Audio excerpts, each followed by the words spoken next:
سالكا سبل المعالي مخلصا ترجو من الرحمن رفعة منزلي شمر. Fleeing from fate to fate. 40 ahadith on contagion and pandemics by Mufti Muhammad Taha Karan.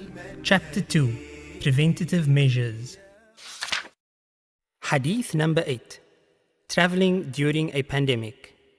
عن أسامة بن زيد رضي الله تعالى عنهما أن رسول الله صلى الله عليه وسلم قال: إذا سمعتم بالطاعون بأرض فلا تدخلوها، وإذا وقع بأرض وأنتم بها فلا تخرجوا منها. رواه البخاري ومسلم.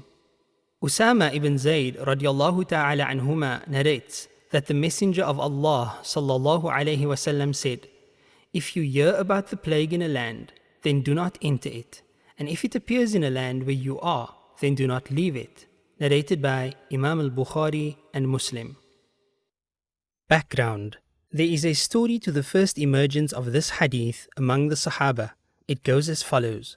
In the 17th year after the Hijrah, Amir al-Mu'mineen Sayyidina Umar ibn al-Khattab radiallahu ta'ala anhu set out with a large group from Medina Munawwara to visit the armies in the Levant, the lands that are today Palestine, Jordan, Lebanon and Syria. At a place called Sarkh, he was met by the commanders of the armies.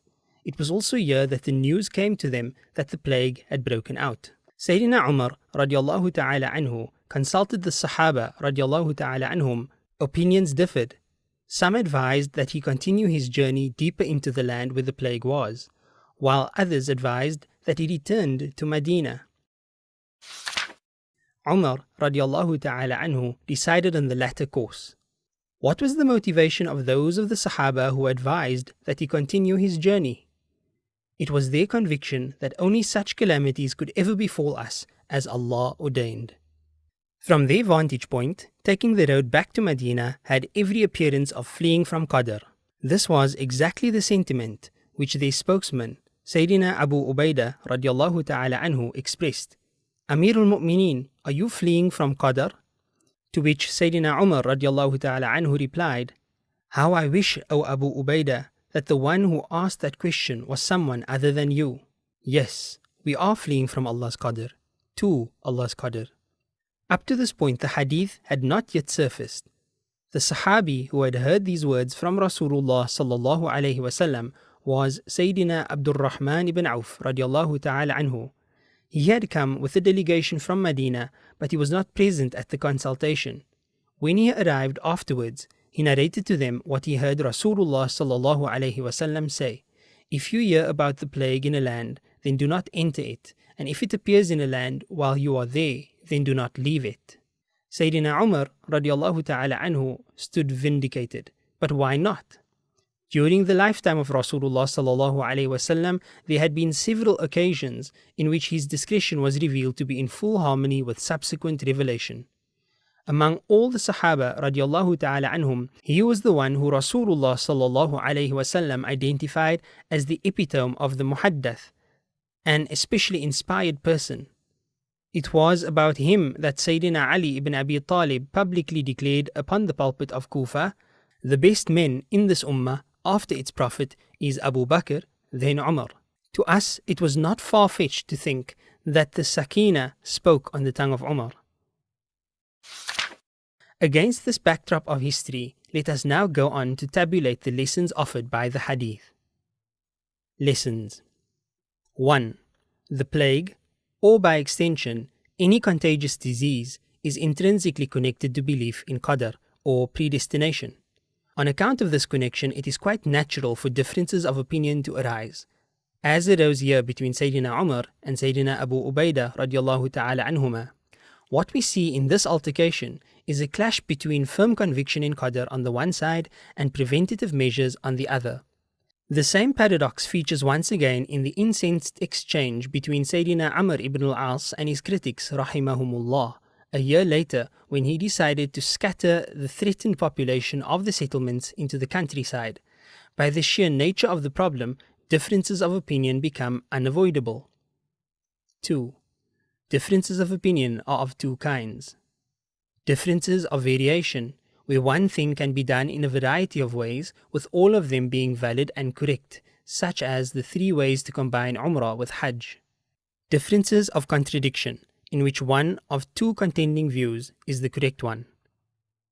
The issue of contagious diseases is clearly a case of contradiction. Settling such differences requires preference to be assigned to one of the 2 sides. The assignation of preference here is rendered quite easy by the following factors. The personal distinction that Sayyiduna Umar radiallahu ta'ala anhu holds over any of his adversaries, as evidenced by the ahadith quoted. The very obvious factor of his position aligning with the hadith of Rasulullah sallallahu alayhi wasallam. A third and crucial factor, the course of action chosen by Sayyidina Umar radiallahu ta'ala anhu is more likely to achieve one of the ultimate purposes of the Sharia, which is the saving of lives. What we also learn here from Sayyidina Umar radiallahu ta'ala anhu is the etiquette of conducting a dispute. He neither condemned nor slandered his opponents. Even the words with which he replied to what could potentially be an insinuation reflect only empathy, kindness and understanding. How I wish those words were spoken by someone other than you. 4. Not traveling to or from a land where a contagious disease has appeared is a preventative measure based upon the rule of adopting apparent physical means.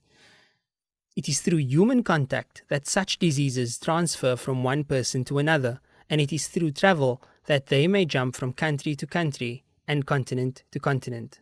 When the Sunnah prohibits travel, it is seeking to thereby restrict the spread of disease through blocking its means to transfer. 5. Following on from the previous point, the prohibition of travel clearly shows that the adoption of physical measures to counter the spread of disease has its roots in the Sunnah long before it could be enforced by any medical professional or government official. The order to adopt such measures comes not from government but from Muhammad Rasulullah sallallahu alayhi wasallam. شمر وكن للعلم دوما طالبا لا تيأسن ففيه عذب المنهل